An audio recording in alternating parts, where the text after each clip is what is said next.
Nuestro amiguito acá quiere decir a su cocinero, quiero que cocines cada día o quiero que cocines ahora.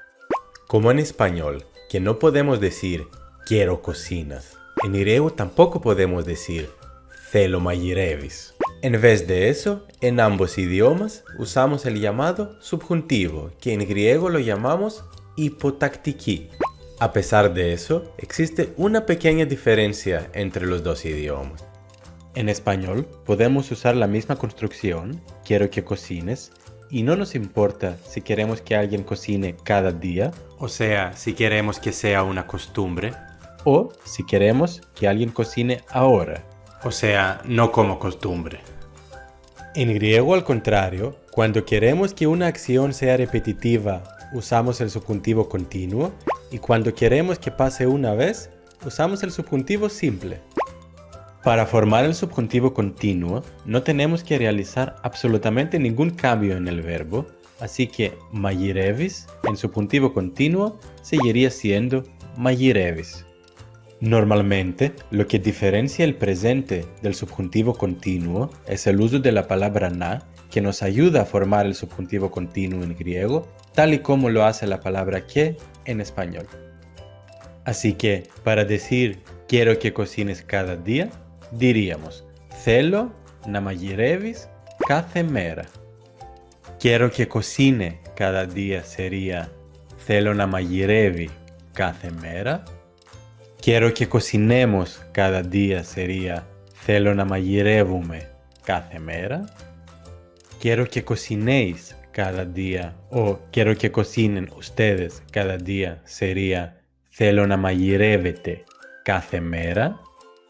Y quiero que cocinen ellos, ellas cada día sería θέλω να μαγειρεύουν κάθε μέρα. Cuidado con la primera persona, quiero cocinar cada día, porque como ya sabemos, el infinitivo no existe en griego. En su lugar, usamos el subjuntivo exactamente como lo hacemos con el resto de las personas. Así que tenemos θέλω να μαγειρεύω κάθε μέρα. Si el sujeto de la frase no soy yo, conjugamos el verbo θέλω y lo ponemos en su forma correspondiente, exactamente como hacemos en español. Por ejemplo, la parejita acá dice a sus cocineros θέλουμε να μαγειρεύετε κάθε μέρα. Queremos que cocinéis cada día. Para formar el subjuntivo simple, tenemos que realizar algunos cambios en el verbo. Si ya conocen el futuro simple en griego, los cambios que realizamos para formar el subjuntivo simple son exactamente los mismos. Así que el subjuntivo simple es igual que el futuro simple, pero obviamente sin la palabra θα antes del verbo que indica futuro.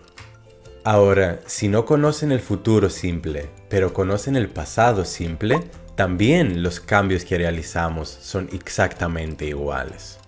Si no conocen ninguno de los dos, ni el futuro simple ni el pasado simple, síganme para conocer estos cambios desde el principio.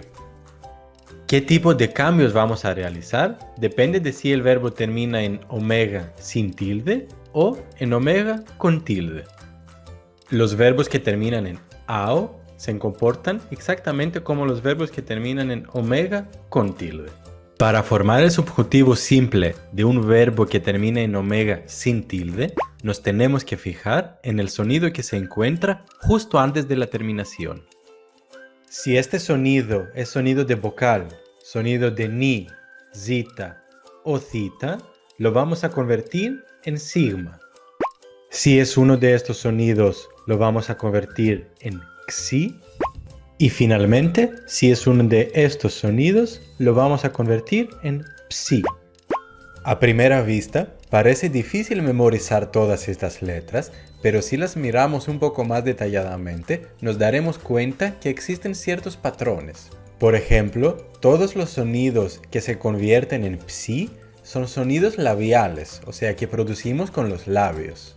Entre los sonidos que se convierten en xi, muchos son sonidos que producimos con la garganta y otros no los vamos a ver tan a menudo, así que en este momento no nos tenemos que preocupar mucho por ellos. Y finalmente, el sonido de la letra zeta es el único sonido que tiene dos posibilidades. Así que lamentablemente tendremos que aprender de memoria los verbos en los que se convierte en sigma o en xi. En cuanto a los verbos que terminan en omega con acento o en ao, basta añadir un is justo antes de la terminación. Por ejemplo, el verbo προσπαθώ, intento, se convierte en προσπαθήσω. A pesar de eso, existen unos pocos verbos que les tendremos que añadir es, como por ejemplo el verbo μπορώ, puedo, que se convierte en μπορέσω. Aún menos son los verbos que les tendremos que añadir as, como por ejemplo el verbo γελάω, que se convierte en γελάσω. Cabe mencionar que existen muchísimos verbos irregulares y que muchos de esos son muy comunes, así que lamentablemente no los podemos evitar, y por eso les vamos a dedicar un video entero.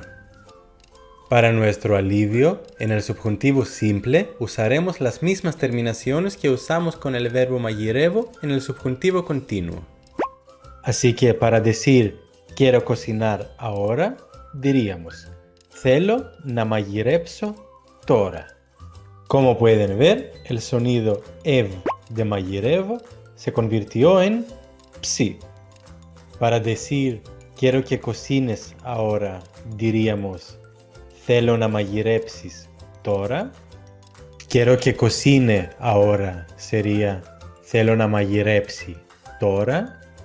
Quiero que cocinemos ahora sería θέλω να μαγειρέψουμε τώρα. Quiero que cocinéis ahora o que cocinen ustedes sería θέλω να μαγειρέψετε τώρα. Y quiero que cocinen ahora, ellos, ellas, sería θέλω να μαγειρέψουν o μαγειρέψουνε τώρα. Veamos un último ejemplo, un poquito más complicado, para entender mejor el uso del subjuntivo. Queremos decir, por ejemplo, quiero que intentes leer este libro. Digamos que quiero que lo intentes una vez, así que usaremos el subjuntivo simple. El verbo προσπαθώ, intentar, en subjuntivo simple, se convierte en προσπαθήσω y en la segunda persona, προσπαθήσεις. Como mencionamos muchas veces, el infinitivo no existe en griego, así que para decir quiero que intentes leer, tenemos que poner el verbo διαβάζω, leer, en subjuntivo simple. Así que decimos θέλω να προσπαθήσεις να διαβάσεις αυτό το βιβλίο. Σήμερα μπήκαμε σε ένα δύσκολο θέμα, την υποτακτική. Αλλά εσάς τους Ισπανόφωνους δεν σας φοβάμαι, γιατί ήδη ξέρετε πώς τη χρησιμοποιούμε από τα Ισπανικά. Το μόνο που έχετε να κάνετε τώρα είναι να μάθετε πώς την φτιάχνουμε στα ελληνικά. Αν χρειάζεστε οποιαδήποτε βοήθεια είμαι πάντα διαθέσιμος και τα λέμε στο επόμενο βίντεο. Γεια!